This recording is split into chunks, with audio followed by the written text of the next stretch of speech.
joined now by my stellar pack. TalkTV contributor Paul Adrian, the political sketch writer for the Daily Mail again, Quentin Letts, and political journalist Ava Santino. Welcome to all of you. Have you missed me? Stella! Pint of Stella. I know you haven't missed me, but have you two missed me? Of course, dreadfully. Look at the terrible, You look very disingenuous expressions. I'm temporarily healthy. It won't last long. Just want to talk to you straight away just about that interview I just conducted with that poor woman whose son, 22 years old, gone to fight for the Ukrainian forces, as she put it, for freedom and democracy, with her other son, who's also done that, sitting there saying he's going to probably go back. Yeah. And yet there's no formal way of bringing her son home. There's no help from the government, the Foreign Office. They are struggling to find money for the burial. This doesn't seem right to me. It isn't right. And I have to be careful because obviously I'm a barrister and I expect everyone to abide by the rules and laws that our state sets us. And technically, of course, we know that he shouldn't have been there. But what does surprise me is that our Foreign Office doesn't have just an ounce of sensitivity to offer support to the family, because it is the family, it is the loved ones who are struggling and have to deal with not only the loss, but of dealing with all the bureaucracy and rigmarole that goes with bringing a lost member back to his country. Quentin, it just doesn't... It's a very terrible personal misfortune and a tragedy, and one feels sympathy. But it's not yet a national war that we're in.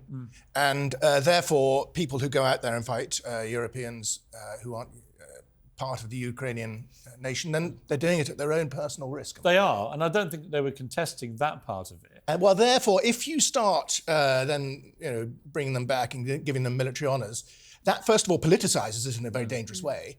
But it also, I think, dilutes the gravity of a nation declaring war. I mean, it's complicated, this. I felt incredibly sorry for them.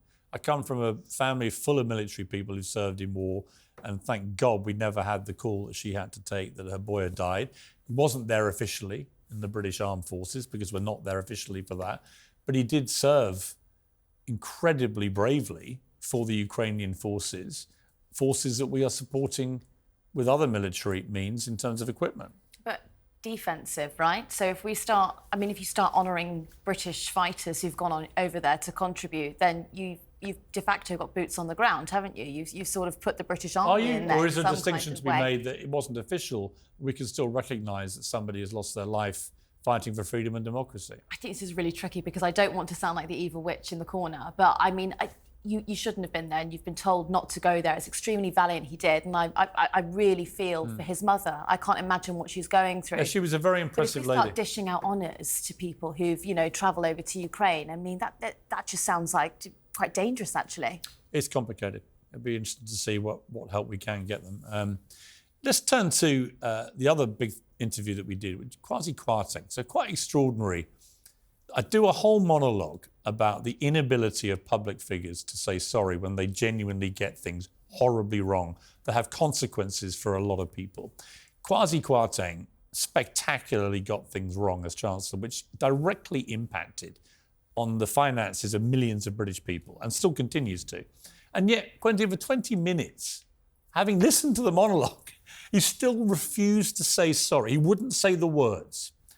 And eventually he did. Eventually it was almost like the lights came on and he realised how bad it was looking, that he wasn't prepared to say that for the damage he caused millions of people directly financially with his policy, which went spectacularly wrong, he was sorry. Yeah. Why is it so hard for them? Well, should they apologise, first of all? Well, I'm not quite as obsessed about apologies as some are. But I think politicians become hard-boiled against the idea of apologies. I mean, I refused to apologise when I left Good Morning Britain. That's why I had to leave. But that wasn't because I directly impacted millions of people's lives. Well, that's because you felt that there was a principle there. Yeah, but he accepted that whilst he still believed in the general strategy, the implementation had been terrible, right? So he accepted that. I see what you're saying. But the politicians become hard-boiled against somehow ceding ground to apologies, because politics is about the battle of ideas and they want to defend those ideas. But when something goes very badly wrong in a big way, then obviously it's a good idea to say, we got that one wrong. Yeah, I mean, Ava, you could argue this is one of the most catastrophic performances by any Chancellor in British history, right? I mean, he lasted just days as Chancellor. The Prime Minister who helped him enact this lasted 44 days, the worst Prime Minister ever in terms of tenure.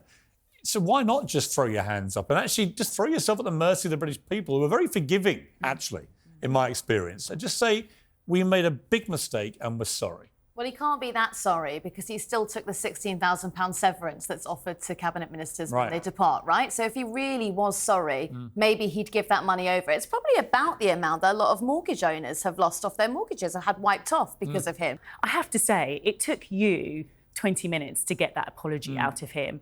I'm not sure whether the people who are struggling to feed their children will accept that apology or think that that apology came from somewhere that was real and deep down. It's a fair point, given how long it took him. Macbeth, Quentin. Yes. Is Macbeth racist? So we have an American, they're always American academics, assistant professor of English at Trinity University in Texas, says that the bard's use of words such as bat, beetle, black and knight are racialized language, and highlighted a scene where a character uses the phrase Black Macbeth. She says it's important to help students see the ways which a play may not recognise immediately as a race play based on radicalised language and playing on the dichotomy of whiteness and blackness and dark and light. The great thing about Shakespeare is that you can put all sorts of teenage literary criticism interpretations on it, and I think that's about the level of this. Paula, I mean, you often defend the indefensible on these sort of stories, but come on.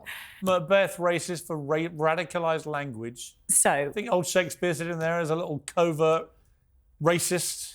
So I can't answer that question, but what I can do... Yes, you can. What I can... No, I can't, because I don't know whether can't defend it, is and what you mean. what I can say is that clearly there was racist language used. What I can say is clearly at that time there would have been racist people. What I can say is that does it make it wrong for this academic and scholar to put forward those theories and for those theories to be tested? I just think, you know what I think? And you know what I think? was happening. Ava, and that's what let me go to Ava on this, because I think what's happening is there are academics all over the world who know they can get ridiculous clickbaiting publicity by calling literally everything racist. And when they're not calling it racist, they're calling everything transphobic. And when they're not calling things transphobic, they're calling everything sexist. When they're not banging on about sexism, they're banging about the patriarchy. That all leads to Barbie, which is the ultimate example of what I'm talking about. Not everything has to be all these things. I actually thought it was really interesting. I'd never, ever thought about it in this light before. Like, I mean... But now you think Macbeth is racist? I don't think... Let me hang on a second. OK, I was thinking that perhaps, well, yes, the slave trade had really kicked off then, and Shakespeare was at the time writing for Queen Elizabeth, and she was infamously kicking out quite a lot of the black community from London at that time. She was, you know, throwing Spaniards out and throwing people back to Morocco.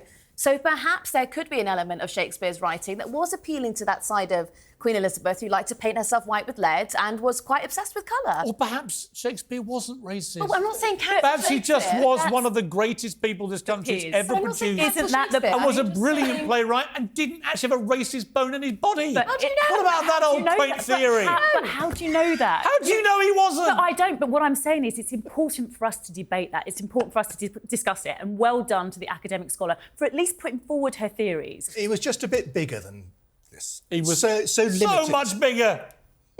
Anyway. Or he didn't write it at all. That's a good theory, isn't it? Unfortunately, this show has suddenly got so much smaller because it's over.